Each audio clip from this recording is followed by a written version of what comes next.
आज के इस चुनावी सभा में मंच पर उपस्थित हमारे भारतीय जनता पार्टी के प्रत्याशी और मेरे वरिष्ठ साथी सम्मानीय दामू नायक जी, हमारे भारत सरकार में मंत्री और मेरे वरिष्ठ साथी, क्या दोगे तुम? जहां बिजली नहीं है वहां मुफ्त क्या दोगे? ऐसी स्थिति थी उनकी। इस तरीके की बातचीत को लेकर के चले, इसलिए हमको गोवा को आगे ले जाना है। और हम ये जानते हैं, मुझे गौरव मिला मनोहर पारिकर जी के साथ कैबिनेट में काम करने का। वो गोवा की आन शान रहे, उन्होंने गोल्डन गोवा का सपना देखा। उस गोल्डन गोवा के सपने को पूरा करने की मुझे खुशी होती है कि पिछले सालों में Goa as far as law and order is concern, यह टॉप डेस्टिनेशन के रूप में देखा जाता है जहां लॉ एंड ऑर्डर मैक्सिमम है। एक समय में यहां पर जिसको कहते हैं क्रिमिनल्स का ये हॉटबेड बन गया था, माफिया का ये हॉटबेड बन गया था। Now it is criminal free और ये टॉप कर रहा है क्राइम डिटेक्शन में। और यहाँ पर नेशनल फोरेंसिक साइंस की यूनिवर्सिटी अब आ रही है और वो भी एस्टैब्लिश हो गई है 2021 में। उसी तरीके से स्पोर्ट्स इंफ्रास्ट्रक्चर की बात करें तो श्यामा प्रसाद मुखर्जी के स्टेडियम जो है वो भी तालगांव में 2014 में बन करके तैयार हुआ। श्री मनोहर पारिकर स्पोर्ट्स कॉम्प्लेक्स है, ये भी नवेली में, ये भी तैयार, इसको इनॉग्रेशन हो रहा है। उसी तरीके से health care, there were 19 PHCs in Goa. Now there are 55 PHCs in Goa. This is the healthcare structure which is here. 23 Ayurvedic institutions को डेवलप कर रहे हैं, 2 न्यू होम्योपैथिक डिस्पेंसरीज को हम डेवलप कर रहे हैं। दीनदयाल स्वास्थ्य सेवा योजना के तहत 2.16 लाख कार्ड होल्डर्स को मिले हैं। यानी हम आउट ऑफ पॉकेट एक्सपेंडिचर को भी नीचे ला रहे हैं, उन गरीब लोगों की चिंता कर रहे हैं ताकि उनके इलाज में कोई भी दिक्कत ना आए। और आयुष्मान भारत जो गरीब लोगों को 5 लाख रुपए का सालाना हेल्थ कवर देता है। और कौन है ये 5 लाख लोग के जो ये फैसिलिटी ले रहे हैं? रिक्शा वाला, ठेला वाला, ऑटो वाला, टैक्सी ड्राइवर, सब्जी वाला, गरीब रैग पिकर जो कूड़ेदान से जो प्लास्टिक इकट्ठा करता है, by profession he is entitled of Ayushman Bharat. वो आयुष्मान भारत को लेने का हकदार है।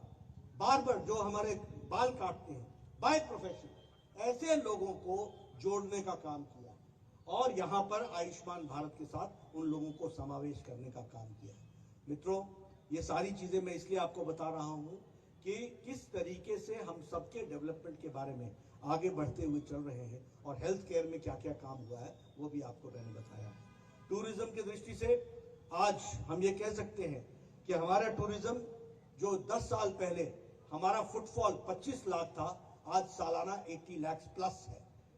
और ये कोरोना के दौरान भी, जितनी मुसीबतों के बावजूद भी, ये टूरिस्ट डेस्टिनेशन के रूप में आगे बढ़ रहा है। और टूरिस्ट डेस्टिनेशन के लिए infrastructure is a very important aspect जिसको हम लोगों ने कवर करने की कोशिश की है और उसमें से भी निकला है। एजुकेशन की बात करें, IIT गोवा ये 2016 में एस्टैब्लिश हो गया। NIT गोवा में 40% गोवंस के लिए रिजर्वेशन डाल दिया गया है ताकि गोवा के बच्चे, ये ना हो कि यहाँ NIT बने और देश भर के बच्चे आकर के पढ़े। 40% गोवा के बच्चों के पढ़ने का रिजर्वेशन किया गया है। उसी तरीके से हमारे यहाँ ये मैरीटाइम क्लस्टर की दृष्टि से गवर्नमेंट ऑफ इंडिया ने MSME सेक्टर के साथ मिल करके एक बहुत बड़ी योजना बनाई है जिसमें जो फिशरीज से जुड़े हुए लोग हैं उनको उसका बेनिफिट मिलने वाला है। उसी तरीके से फाइनेंशियल असिस्टेंस फिशर कम्युनिटी को, उसको भी लोन्स जो है और इक्विपमेंट के लिए लोन्स देने के लिए और उसमें सब्सिडी देने की एक बहुत बड़ा प्रयास और एक बहुत बड़ा जिसको कहते हैं फैसिलिटी, और उसको फैसिलिटेट करने का प्रयास किया गया है। 50% एग्रीकल्चर, 50% एक्वाकल्चर फार्म्स में उसमें सब्सिडी देने का भी निर्णय किया गया है, so that those people should not remain behind, उनको भी हम आगे विकास करके ले चले, ये उसमें कोशिश हुई है। हमारे कैश्यू नट्स के लिए और कोकोनट के लिए हमारे यहाँ सब्सिडी देने का 20% और 25%, इसका भी जो प्रावधान किया गया है कि MSP में MSP has been increase 20 and 25% MSP बढ़ा दी गई है। तो इस तरीके से सारे काम किए गए हैं। मैं आपके सामने ऐसी लंबी लिस्ट रख सकता हूं कि गोवा के लिए हमारी सरकार ने, प्रमोद सावंत की सरकार ने क्या किया है। लेकिन मैं यहां आया हूं दामो के बारे में बातचीत करने के लिए। दामो जी, हमारे दामो नायक हमारे 2 बार के एमएलए, पार्टी के जनरल सेक्रेटरी, मेहनती कार्यकर्ता और लोगों के सुख दुख में शामिल होने वाले नेता हैं। ये हमको याद रखना चाहिए।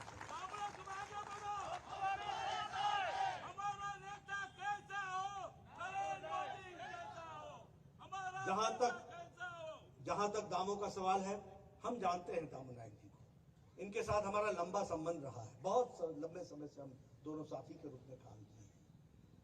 शुरू से समाज की चिंता करना, राइट फ्रॉम स्टूडेंट डेज ही हैज बीन एन एक्टिविस्ट। ये एक्टिविस्ट रहे हैं और इन्होंने गरीब की चिंता की है, आम आदमी की चिंता की है, सब लोगों के साथ संबंध बना करके विकास की दृष्टि से चली है। विजन है, डायरेक्शन है, सोच है, और इसीलिए ठीक ही नारा दिया गया है, द ओनली ऑल्टरनेटिव इज दामो नायक। इस बात को हमको रखना है। और इसलिए मैं आपसे अंत में एक ही बात कहना चाहता हूं। मैंने आपके साथ आजकल, पहले यहां पर इंडिपेंडेंट्स खड़े होते थे, आजकल पॉलिटिकल पार्टियां ज्यादा आ गई हैं, इसलिए पॉलिटिकल पार्टी अब इंडिपेंडेंट्स को भी खड़ा करने लगी हैं, वही उनका साथ दे देती हैं। अच्छी बात है, डेमोक्रेसी, ये प्रजातंत्र है, सबको अधिकार है। लेकिन एक बात याद रखिएगा कि राजनीतिक विचारधारा अखिल भारतीय पार्टी सिर्फ भारतीय जनता पार्टी है, ये आपने याद रखा। बाकी अब कोई पार्टी, सारी पार्टियां वंशवाद की पार्टियां हो गई, सारी पार्टियां परिवारवाद की पार्टियां हो गई। आप कहीं से शुरू करो और कहीं पहुंच जाओ। आप देखिए, जेएनके से शुरू कीजिए, पीडीपी एंड नेशनल कॉन्फ्रेंस दोनों परिवार की पार्टियां हैं। अगर आप पंजाब में आए तो संयुक्त अकाली दल पंजाब इसकी पार्टी है, परिवार की पार्टी है। अगर आप उत्तर प्रदेश में जाएं तो समाजवादी पार्टी परिवार की पार्टी है। बिहार में जाएं आरजेडी परिवार की पार्टी है। झारखंड जाएं, झारखंड मुक्ति मोर्चा परिवार की पार्टी है। वेस्ट बंगाल टीएमसी परिवार की पार्टी है। आंध्र प्रदेश टीडीपी, वाईएसआर दोनों ही परिवार की पार्टी है। तेलंगाना केसीआर परिवार की पार्टी है। तमिलनाडु डीएमके परिवार की पार्टी है। और अब मैं कहूंगा इंडियन नेशनल कांग्रेस, भारतीय राष्ट्रीय कांग्रेस, ये राष्ट्रीय रह गया है, ये भारतीय परिवार पार्टी हो गई, भाई बहन की पार्टी हो गई, और कोई नहीं, बाकी सब बजाओ तबला, कुछ नहीं, ये भी परिवार की पार्टी हो गई। आइडियोलॉजिकल बेस्ड, लोगों की सेवा करते हुए आगे बढ़ने वाली पार्टी है तो भारतीय जनता पार्टी है, जो सबको आगे लेकर के चली है। और इसलिए मैं कहूंगा कि आपके यहां, अब देखिए, मैं कई बार चर्चा होती है, आजकल सभी राजनीतिक दलों के पास न नेता रहा है, न नीति रही है, न नीयत रहा है, न कार्यक्रम रहा है, न कार्यकर्ता रहा है। All have gone. ये भारतीय जनता पार्टी है जिसके पास मोदी जी से लेकर के, प्रमोद सावंत से लेकर, दामो नायक से लेकर, विनय तेंदुलकर से लेकर के, किशन रेड्डी से लेकर के नेताओं की श्रृंखला है, एक लंबी श्रृंखला है। हमारे पास नीयत है। मैं इतनी देर से आपके सामने बोल रहा हूं, हर बात पर मैंने आपको कार्यक्रम की नीयत समझाई है। Every programme has got an intention. हमारे यहां नीति है, हर एक कार्यक्रम के लिए एक नीति है, जिस नीति को लेकर के हम चल रहे हैं। हमारे पास कार्यकर्ता है, हजारों कार्यकर्ता, लाखों कार्यकर्ता। सबसे बड़ी पॉलिटिकल पार्टी देश में आ जाकर दुनिया में खड़ी हुई। हमारे पास कार्यक्रम है, प्रोग्राम्स है, उस प्रोग्राम के सहारे हम आगे ले जाने की कोशिश में लगे हैं। आप बताइए, गोवा को आगे बढ़ाना है कि नहीं बढ़ाना है? गोवा को आगे ले जाना है कि नहीं ले जाना है? गोवा को स्टेबिलिटी देनी है कि नहीं देनी है? गोवा को हर दृष्टि से इकोनॉमिकली स्ट्रांग बनाना है कि नहीं बनाना है? टूरिस्ट डेस्टिनेशन के रूप में आगे बढ़ाना है कि नहीं बढ़ाना है? The only alternative is from this place दामो नायक। इसको आपने ध्यान में रखना है, ये हम आपको कहते हैं।